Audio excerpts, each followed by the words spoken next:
Sahobalardan birini o'g'li vafot etdi. Akir o'rab qo'ydi, eri kechki payt ishdan keldi. Eriga aytmadi.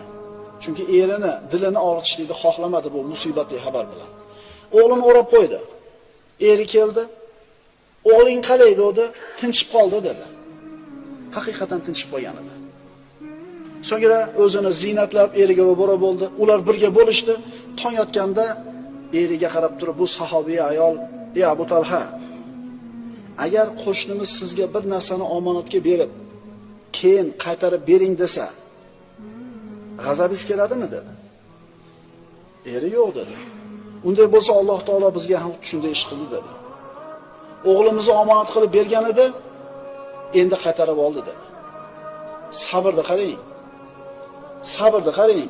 Erini kelgan paytda diliga bir og'ir botadigan gapni gapirmasdan, sharoitni bir yumshatib, yo'lini qilib tushuntirganligini qarang. Eriga bo'lgan muhabbatni, eriga bo'lgan sadoqatni, vafoni qarang.